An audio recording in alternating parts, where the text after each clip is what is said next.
when you talk about bumping a player, he's pretty much done everything. Great courage. One that says the bump is dead, that's how you deliver it.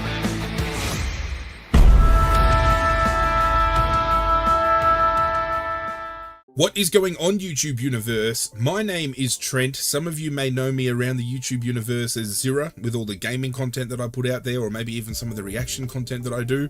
But more importantly, welcome to the Hip and Shoulder, which is my new dedicated AFL channel. If you're aware of the AFL content I have done in the past, outside of, playing AFL video games, I have ran AFL tipping competitions for the last few years, and those videos have been videos that have picked up a lot of traction, and it gives myself an opportunity to talk football with all of you guys at home.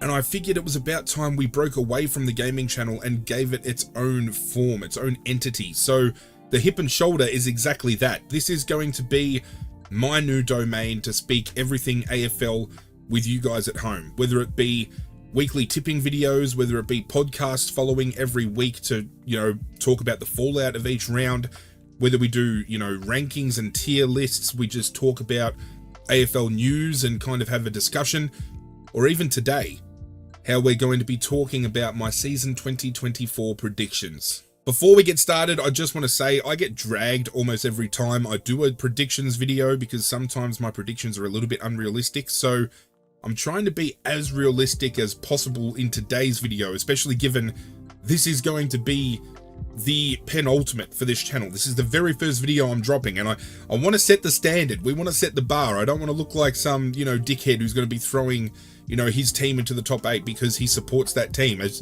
if you can't tell, I'm a Richmond supporter, so there's going to be a lot of tragic tales going down on this channel, I can assure you of that. But in this video, we're going to cover the AFL ladder and who I think is going to finish from 1st right through to 18th. We're going to cover who I think is going to play in the grand final and win the premiership for 2024, the Brownlow Medallist, the Coleman Medalist, the NAB Rising Star winner, as well as a breakout first-year contender for All-Australian. And some of these choices, again, they're all based upon personal opinion, and some people might not be happy with those outcomes. So I'm going to pose to you guys at home, before I throw my ladder out there, I'm going to run a little bit of a competition for you guys. In the comments down below, let me know how you think the ladder is going to look at the end of the regular home and away season for 2024. 1st, right down to 18th. You have until round 3 to have those comments locked in, and whoever can get the correct ladder predicted for the end of the year will win themselves a tasty little prize. Not going to reveal that prize yet because, I want to be mysterious, but there's going to be something, I can assure you. But let's dive into the predictions. I've spoken long enough, and I think I'm going to kick off with my ladder predictions for the season. I'm going to start from 18th and work my way up to 1st place. And I've even done a bit of a breakdown as to how many wins and losses I think each team is going to have, because some of these teams on the ladder are positioned purely off of percentage. So in 18th place, I have West Coast with 1 win, 22 losses. Probably a bit harsh, and I think there's a realm where they could probably pick up maybe 2-3 wins this year. I just think it's hard to put any other team in this spot. We know they're struggling. We know injuries have hampered them ever since COVID ravaged the 2020 season. But we're now 4 years on, and I feel using the same excuses every season is only going to start falling on deaf ears. Simpson's job at West Coast is, I think, teetering on a cliff's edge, regardless of whether the board keeps coming out saying we're supporting him. This is a year that's going to either make or break the club with the coach. I personally feel they need a new one. They've backed in Simpson. I don't think he's the man to take them to where they need to be. I think he's, they got that premiership underneath him, don't get me wrong, and to think that they got the premiership in 2018, but since then we've seen such a dramatic fall off is absolutely huge. They're going to need to keep certain players fit and able to fire. McGovern is one of those players that they're going to need to keep on the ballpark. If Elliot Yeo can stay fit, maybe they can get some more out of him. Tim Kelly, obviously, if they can keep Oscar Allen out there and have him firing. But I think they're going to struggle to find wins, which is fine, because ultimately they are losing their older talent and they're playing a lot more younger kids that are still getting exposure to the game, so they'll get better with time. I don't think 2024 is the year that we get that. In 17th, and this might shock people, but in 17th place, I have Hawthorn with 4 wins and 19 losses, which might come across as harsh to some. I still feel they're very much within a transitional period. They've brought in a lot of solid talent, don't get me wrong, but they're one club that has been hampered by a lot of injury this year, especially to their defensive stocks, which might shift how they kind of line up defensively. And James Sicily is one of the, key defenders of the comp, without question. But if you take him from that intercepting kind of role that he plays and force him to be a lockdown defender, that takes one of their avenues off of the table and could see maybe a bit of a drop-off due to having to do that kind of reshuffling around. But it'll be interesting to see how all of these new components that they've added into the club cohesively work together. I think losing Brockman to West Coast is okay because they've picked up Ginnivan, and I rate Ginnivan more than I do Brockman. Hawthorn will probably draw a lot more free kicks inside 50 this season for that reason. I just think, a lot of people have got Hawthorn maybe just missing the 8 as well from some predictions I've seen. I just don't think, just like West Coast, I don't think this is the year that they catapult themselves up, but this is going to be a year that even though I've got them losing, 19 odd games, that those losses aren't going to be absolute smackings. I still think this is going to be a season where they are going to just lose some games and put on a lot stronger showings. But then again, as I said at the top of the video, this is purely based on personal opinion, and this isn't a guaranteed play as to how everything's going to work out, because we saw Hawthorn upset a few teams last year, and they're definitely within the realm of doing that again in this season. In 16th, I have North Melbourne with 5 wins, 18 losses, and I think where I see them kind of struggling is, again, defensively, they're more sound in the way of they've got players that can get plenty of the ball, but I think losing Ben Mackay as that kind of lockdown defender is going to be very interesting to see who steps up in that role. They've got Nick Larkey, who's going to be a contender again for the Coleman this year. Their engine room, their midfield is so potent. I actually rate North Melbourne's midfield as one of the stronger midfields in the competition going into the 2024 season. But that midfield I don't think is going to be strong enough to carry that entire team. Outside of Nick Larkey, we're going to have to depend on, players like Coleman, who we haven't really seen much of standing up in that role. Defensively, is Sheasel going to have to, carry the load on his own shoulders, or will an acquisition like a Fisher help out in defense?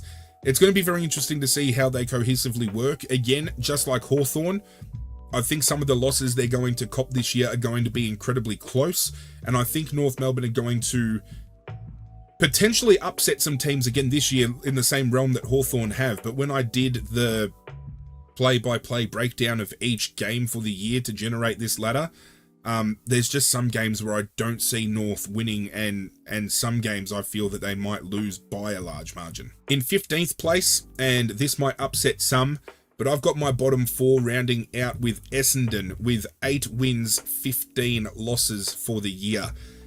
And some of you probably think I'm crazy because Essendon realistically should be within a period now where they're contesting for finals football, but I'm basing this off of how their 2023 season ended.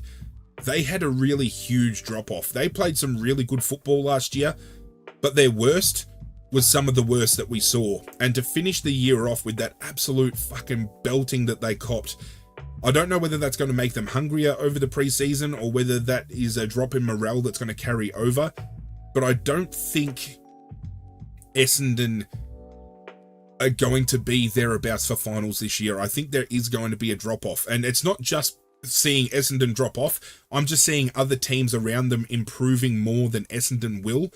And in saying that, in 14th position, on the same amount of wins and losses, 8 wins, 15 losses, I have Fremantle, and Fremantle could very well be that bottom 4 team, and Essendon could push up into that 14th spot.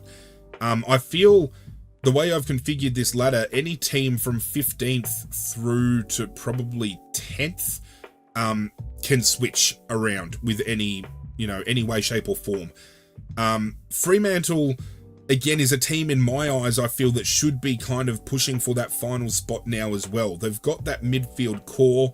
They've got Sarong, they've got Brayshaw, Nat Fyfe back in the midfield and looking fit and firing now that he's playing pure mid. I don't think we're going to get the best Nat Fyfe back, but if we're getting a contested ball-winning Nat Fyfe, that's going to be huge for them. And then a returning Taberner up forward to team up with the likes of Jai Amos.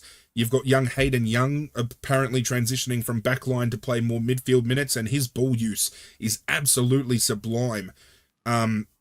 They lost Joel Hamling at the end of the year, and I know he's struggled to get game time. I know they've still got Nathan Wilson to come back, but he's been injured the last few years. Luke Ryan, I believe, is already suffering an injury, and he's struggling to kick. I think he was saying he couldn't even kick a ball 40 metres now, and he's got a booming kick. So for him to come out and say he's struggling to kick a ball a certain distance, defensively, I think that's where we're going to see the breakdown with Fremantle this year, and that's why I've got them down so low. In 13th place, I have the Gold Coast Suns, 9 wins, 14 losses. And again, a lot of people have Gold Coast floating between 10th and maybe 8th, 7th spot. And I feel they're one of those teams, again, that could float around that range. I just think a new coach coming in can either do damage to a club or make a club better. We've seen Craig McRae go to Collingwood, he has done wonders. We saw Kingsley go to GWS, done wonders. Damien Hardwick going to the Gold Coast, and similarly with Adam Uze going to Richmond, I'm hoping to see both clubs play a different game style and improve in various ways.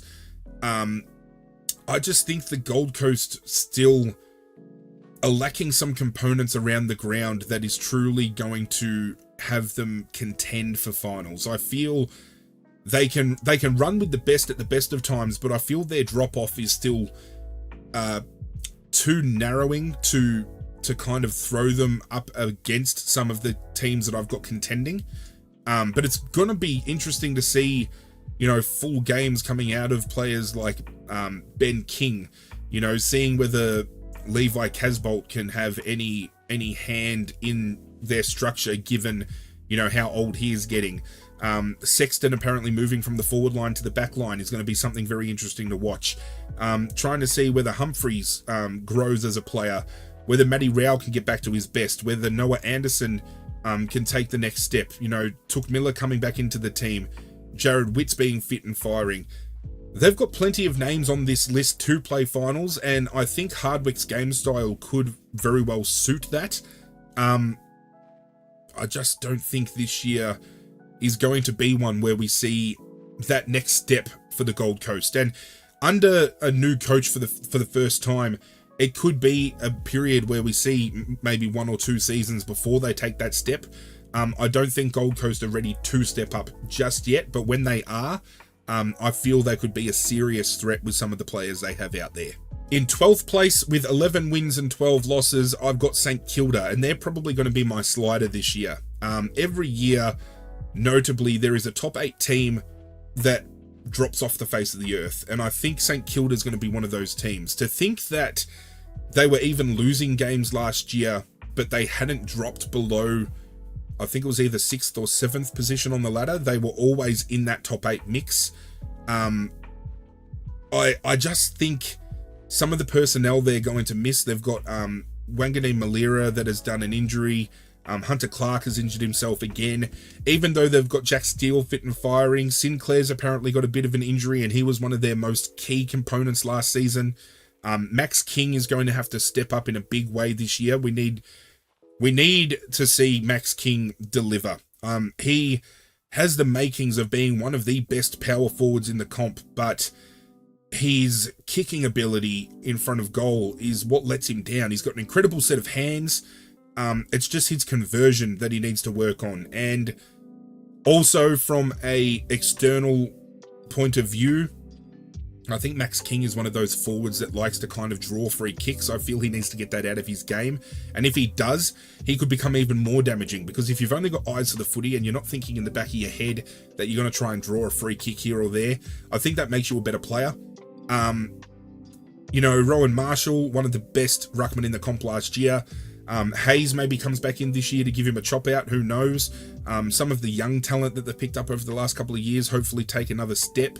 Machito Owens is a player that excites me as a neutral watching fan when I watch St Kilda. So it'll be interesting to see whether he can go to the next level, because he had a good year last year.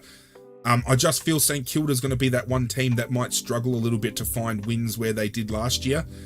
Just because I think the competition is tightening up a little bit at the top end. 11th position, 12 wins, 11 losses. I have Geelong. And similarly to other teams, I just think what's going to let Geelong down is the aging demographic of their list, and more so not just the aging demographic, but the demographic of the top tier players, like the older players. You know, your Dangerfields are starting to get on, you know, quite old now. Tom Hawkins as well, still very damaging, but is he going to be able to deliver the same level at the age he's at? Jeremy Cameron's still very capable of carrying that forward line on his back. Tyson Stengel's still very capable. I was looking forward to see Cam Guthrie coming back into the squad this year, because I feel he still has a lot to offer at his age. And to see him go down with an injury that's going to see him miss, I think it's 8 to 10 weeks within the first not even 30 seconds of their hit out last week, was absolutely heartbreaking. I might be a Richmond supporter, but I watch every single game of football on the weekend, and I love watching as a neutral supporter. I don't consider myself just a Richmond supporter. I consider myself an AFL supporter. And I never like seeing players go down with injury. But a player like Cam Guthrie, who has the ability to be a game changer with the way he uses the ball and just drop so quickly after he's had so many injury problems over the last couple of years, very heartbreaking. But what I'm interested to see most out of Geelong this year, and again, Geelong finishing here in 11th spot, they could very well push for a top 8. Similarly with St Kilda, I'm looking forward to see like Ollie Henry or Conway, who's been brought in for a ruck spot, Max Holmes, you know, Jai Clark, these type of younger players get more exposure to Geelong's game style and at the AFL level, and seeing how they develop, because Geelong's younger crop, they've got some kids that could be at the peak of their powers, some of the best in the competition. So while I've got Geelong finishing out of the 8, they're definitely well in the mix, and I can see a realm where they do play finals this year. In 10th spot, I have Richmond, and I didn't want to put them in 9th because I don't want to put myself through the fucking memes, and I did originally have Richmond finishing in the 8, but I didn't want people thinking I was being biased. So I've got Richmond in 10th with 13 wins and 10 losses. Seeing the way they started yesterday against Collingwood in that practice match, very hot start, and I had some real hope. Richmond's midfield were working a lot more effectively than we have seen them in recent years.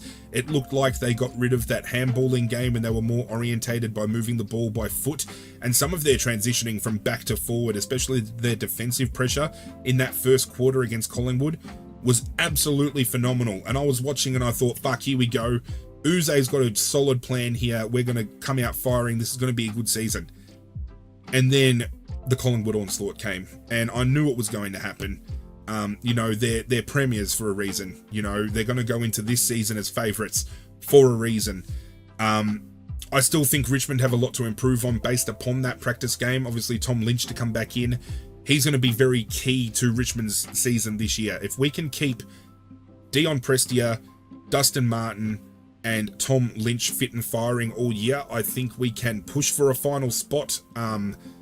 A lot of people have Richmond finishing in the bottom 4, and I think that drop-off is because they don't think Tom Lynch is going to be able to deliver after 12 months off.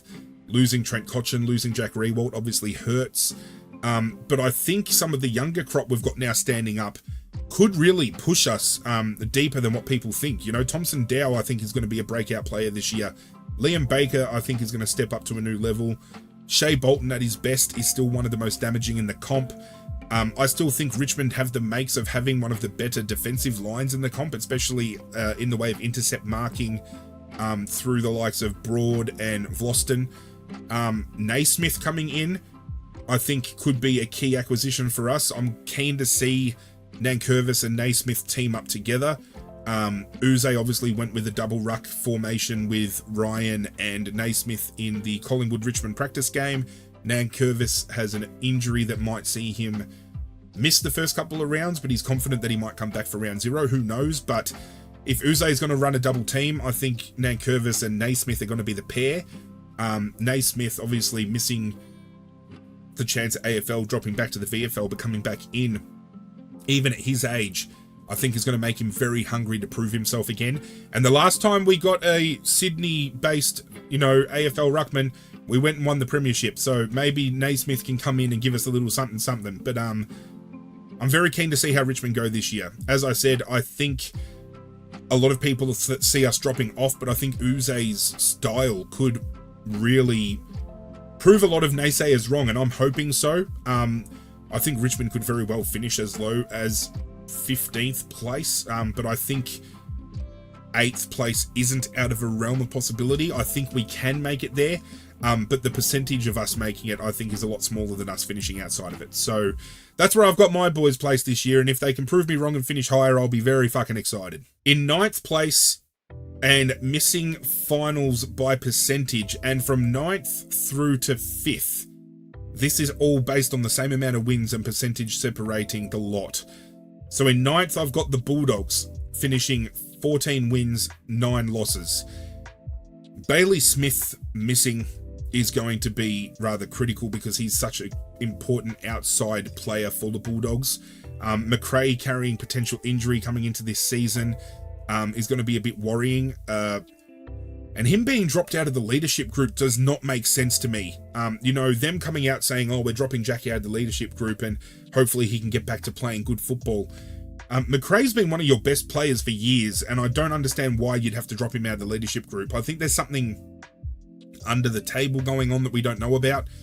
And I think what's going to cost the Bulldogs most this year is Luke Beveridge is going to continue playing players out of position. We're going to see McRae playing up forward. We're going to see Bontempelli playing forward. We're going to see players playing in defence that shouldn't be in defence. We're going to see players in the middle that shouldn't be in the middle. Caleb Daniel, prime example. Might be tiny, but was a great defensive player for the Bulldogs. Having him up forward makes zero sense to me. You've got Norton and Ugle-Hagan playing forward. You got Sam Darcy to come into this team. Everyone thinks Sam Darcy could come on. A lot of people are speculating that maybe he could be a chance for the Rising Star this year because he is still eligible, believe it or not. Where do you play him? I don't think you can have 3 tools in that forward line. But again, defensively, can you play too many tools in defense as well? If Tim English goes down with injury, who do they really have outside of maybe Rory Lobb, who's going to carry that load? They've got a little bit more midfield depth with bringing in some young players, but if a Bontempelli or a Liberatore go down, those are big shoes to fill. So I've got them finishing 9th because I feel the teams I've got above them on the same amount of wins have more list depth overall, because the Bulldogs bat deep in the midfield, but defensively and forward structure wise, I don't think they bat as deep as some of these other teams. In 8th place, again, 14 wins, 9 losses, I have Adelaide. And Adelaide could be a team that finishes a lot higher. Some of their best last year was some of the best we saw. But it wasn't consistent enough. And we saw them drop games that they shouldn't have dropped. And they should have played finals last year through that Ben Keys incident where he kicked the goal and the umpire didn't pay it a goal and it was clearly a goal. And this year they've been given many concessions because of that. They've got more primetime slots.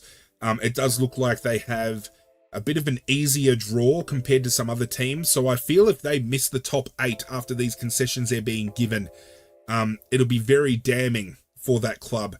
But I feel cohesively as a team, they have so many solid avenues all over the ground where I don't think they miss finals this year. I think this is finally where Adelaide return to that 2017 form that we saw that got them into that grand final. Up forward, you've got Tex Walker, who again will push for a Coleman. Fogarty starting to come into his own. They've got Isaac Rankin down there, who's playing the Eddie Betts role. In the midfield, we saw Rory Laird step up in a more midfield dominant role last year and was one of the, in my opinion, one of the premier midfielders of the comp.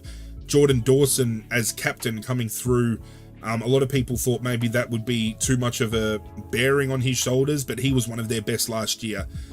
Rory Sloane probably pushing retirement, but still has a little bit to offer.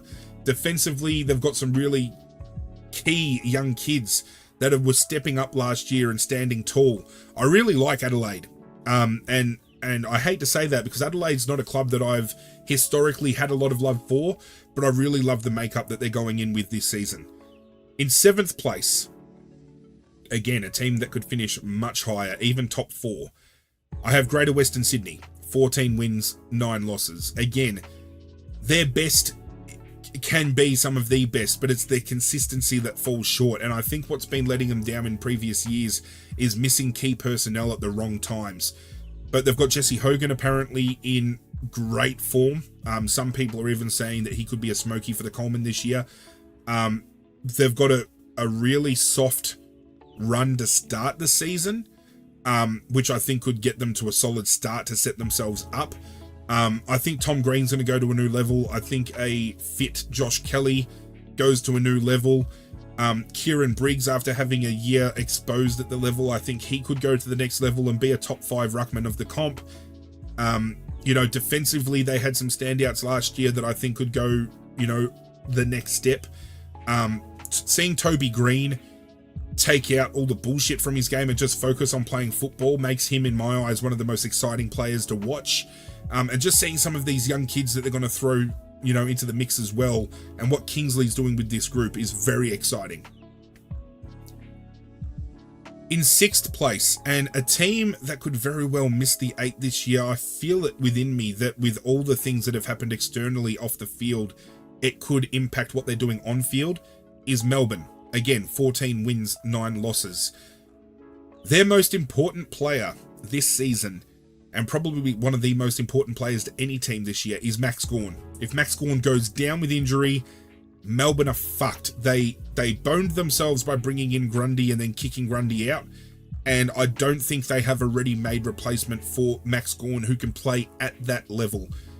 Is Christian Petrarca going to play more midfield minutes because of no Oliver, or are we going to see that forward line kind of rotation where we're going to see Sparrow or a Viney or some of these other younger kids come in, and Petrarca's going to play deep forward where he does his most damaging work on ball? Angus Brayshaw, key in their premiership win, forced into retirement because of the concussions that he has sustained. Such a sad story, and again, that poses opportunity for another video down the track as well. That opens the door for somebody to stand up and take that role, but Angus Brayshaw was such a unique role player. They still have Lockie Hunter, who hasn't been playing through the pre-season. I'm not sure if he's injured or not, but he was critical to the outside run of Melbourne over the last couple of years. Langdon's probably going to be more relied upon this season. Viney's still very inconsistent, but his best is some of the best.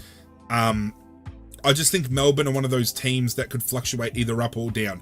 They're either going to really outperform themselves and do really well, or they're going to allow themselves to slip, and the losses they might take early might be a little bit too hard for them to kind of scramble back from.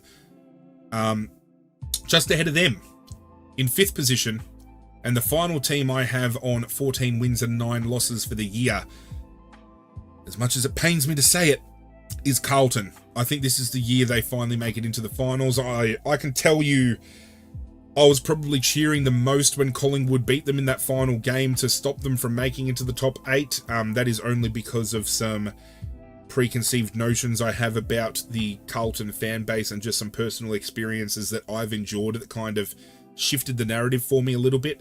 But there's no denying that the team that Carlton have is, on paper, one of the best teams in the comp. It's just they need to find that level of consistency, because when they hit the ground running and they put goals on the board in quick succession, they're one of the most damaging teams in the comp. The only thing is, they're one of those teams that leave that door open way too long to allow other teams to come back into the game.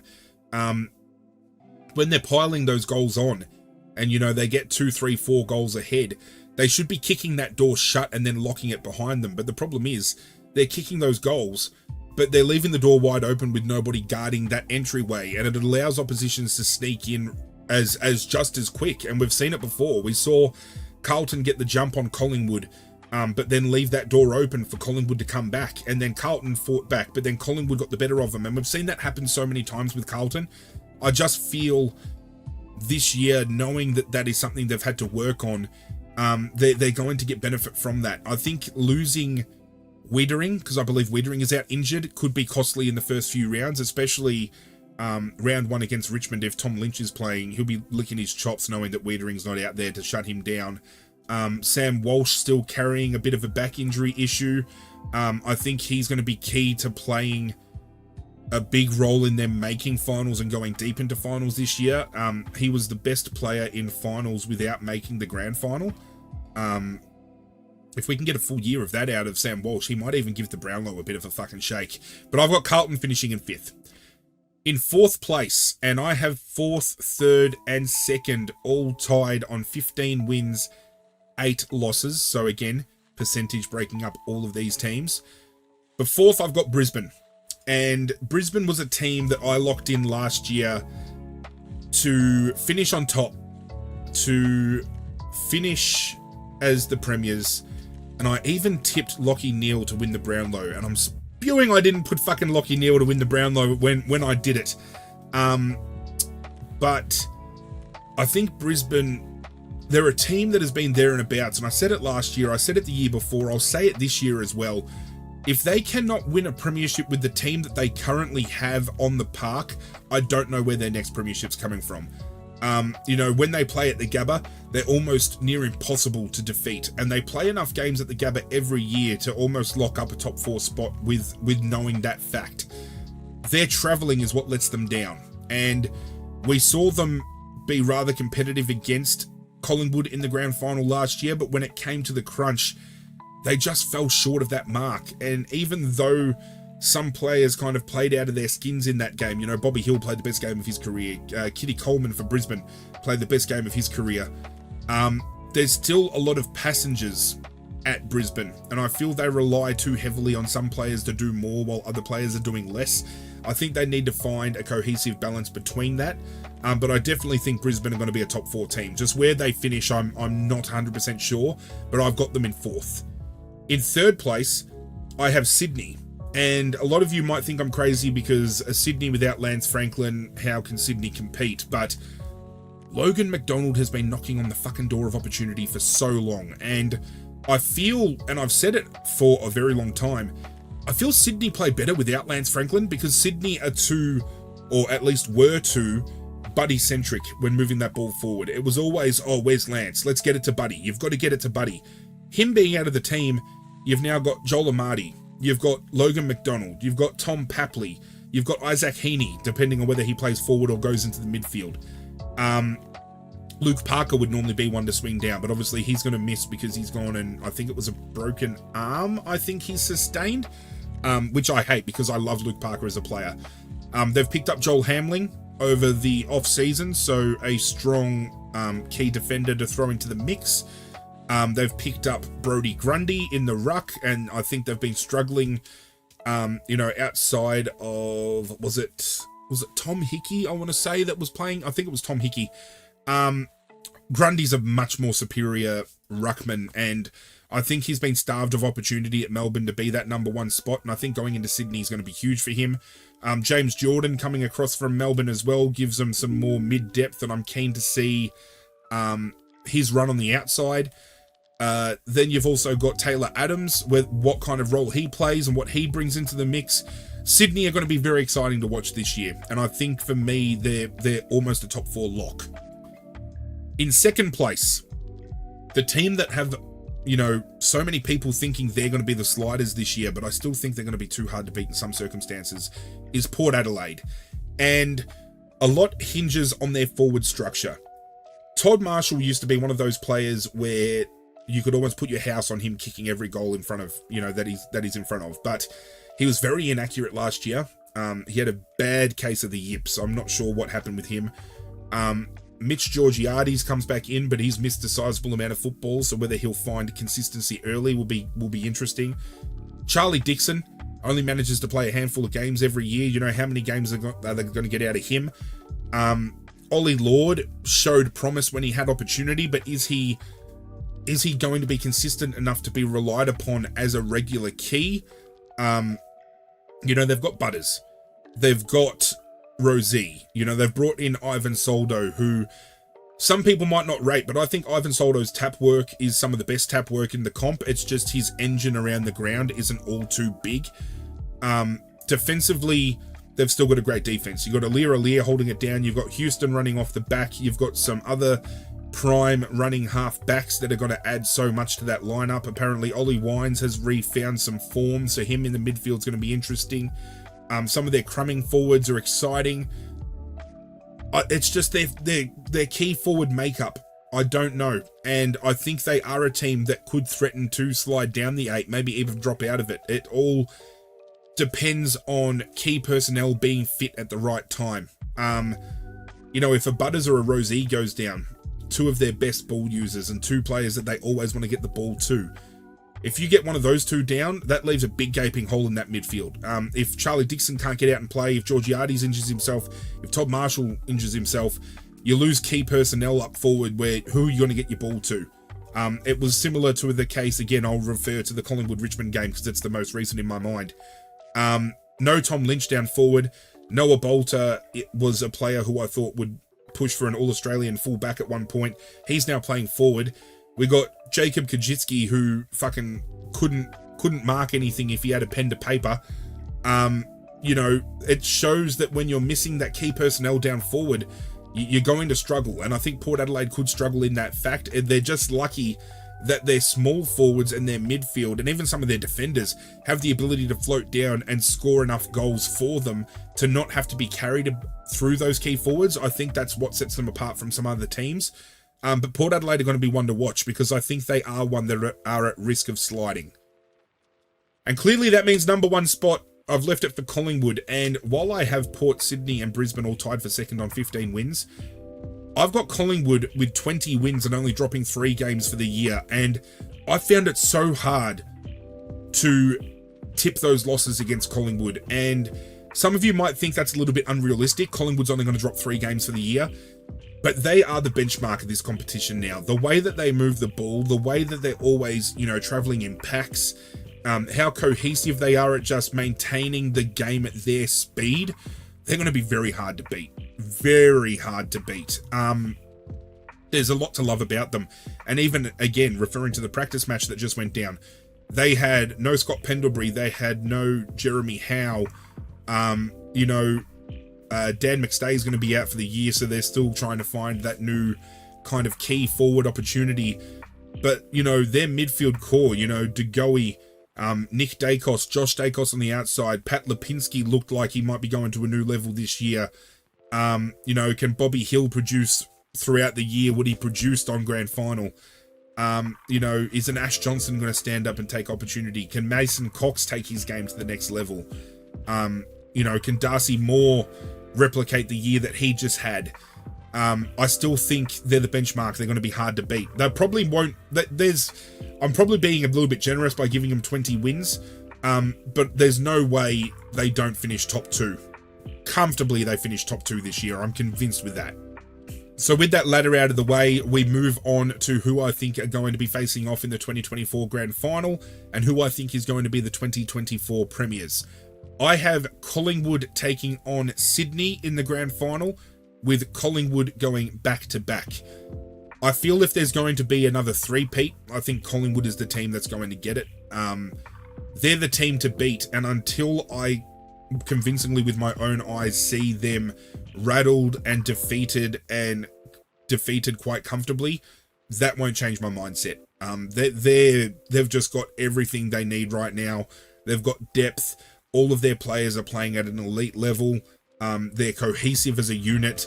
They're going to be very hard to topple. For the 2024 Brownlow, I have Nick Dacos winning. He was probably stiff to lose it last year. Had he had played the last few games, I think he would have had that wrapped up.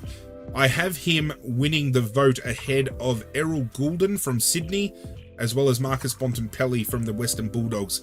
However, I did say earlier in the video, and I'll say it again, if Sam Walsh can stay fit for the 2024 season and Carlton can push for like a top 5 finish, I think Sam Walsh is going to give the Brownlow a real good shake. For the NAB Rising Star, a lot of people would have said Harley Reid, but West Coast have come out and already said Harley Reid's going to be managed this year. He's not going to play a full season. So very hard to throw a name in the ring knowing that they're not going to play a full year out. And there's a solid crop of players this year. Like Harley Reid, okay, everyone was talking about him going number 1. But you've got Dan Curtin at Adelaide. You've got Colby McKercher at North Melbourne. Riley Sanders at the Bulldogs. You know, Sam Darcy's still eligible at the Bulldogs. There are some really good picks this year. But I do think personally that Colby McKercher from North Melbourne is going to win the Rising Star Award. I don't know who's going to come in second. You know what? I'll say Riley Sanders from the Bulldogs. I think Colby McKercher's going to win it ahead of Riley Sanders from the Bulldogs and Harley Reid in third from West Coast. For this year's Coleman, I threw a few names around. I thought maybe Nick Larkey could go to the next level and win it this year. You know, a lot of people are throwing Jesse Hogan around. If Tom Lynch is fit, can he be good enough to return to Coleman-like form? You know, can Jeremy Cameron or Tom Hawkins stand up and do something? I think this year we see a three-peat, and it's going to be Charlie Curnow from the Carlton Blues. I have him kicking 76 goals this year. I just think Carlton are very Sydney-like in the way when they move the ball forward, they are always actively looking for one of two people. They're always looking for either Harry Mackay or they're looking for Charlie Curnow. And with Harry Mackay now playing a higher centre-half, half-forward role where he pushes up the ground and he's more of that kind of linking player, Charlie Curnow is always going to be that player deep in front of goal that they move it to. He's more athletic of the two. You know, he's going to get a lot of the ball against some of the more struggling teams. You know, we're going to see him, I think, often this year kick bags of 5 or 6 rather consistently. And it's his to lose, really. He's shown since he's come back why he's one of the premier key forwards of the competition. And I think until we see somebody step up and take it from him, they're going to struggle to find avenue. The last thing I'm going to predict is I'm going to throw a name out for a first All-Australian jacket selection. And every year we kind of see the same names thrown up. So I think it's good to kind of have this little cheeky prediction here just to see whether somebody that I think is a bit of a workhorse and deserves that nod might take the step this season to do so. I've got Jaden Short from Richmond being named as either a back pocket or a half-back flank. Some of his stats go severely unnoticed, and I feel he's very underrated as a player. And he had something like 800 meters gained. I know meters gained is not really a stat that many people care of, but just his ability to win the ball either in the air or at ground and clear distance with his ball use is absolutely phenomenal. And then the fact that he can just float around 50, 60 meters goals out, you know, and score goals as a defender and doesn't need to have to play that lockdown role, but he can. He's got breakaway speed. I think he's got a lot to offer in that essence when you're looking for that type of player to come into the team. Outside of Richmond, though, I have chosen another player just in case people are thinking I'm leading with my bias.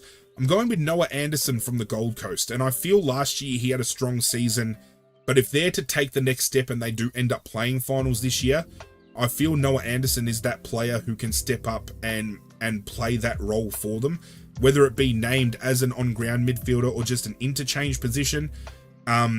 It's very interesting to think that Matt Rowell started his career off with his first 3 games of football being 3 best on grounds, and yet we've now got Noah Anderson, who I think has actually surpassed Matt Rowell as a player.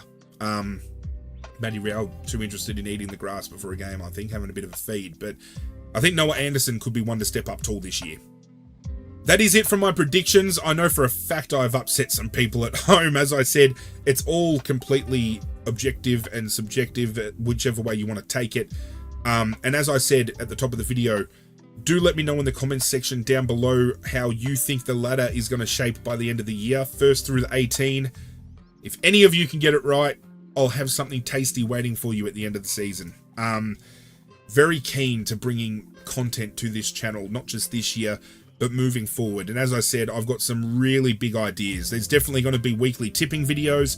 There will be weekly podcasts following each round to talk about the round that has just gone down. I'm going to be doing my super coach on this channel as well. And that's going to be the next video dropping. So I'm going to do my team reveal and then each week talk about some viable trade-ins and trade-outs and stuff like that. I'm not at all claiming to be an expert, but it's something I'm passionate about, and I want to share that passion with you all, just like my passion for football. I've got a few things in my life that I'm truly passionate about, and AFL is one of them. So I'm very keen to launch this channel and share that passion with you all. That being said, I would really appreciate it if you hit that like button down below to show your love. If you're new around here and you want to come on this journey with me, hit that subscribe button as well. But that's it from me, guys. I'm out of here, and as always, I will catch you guys next time.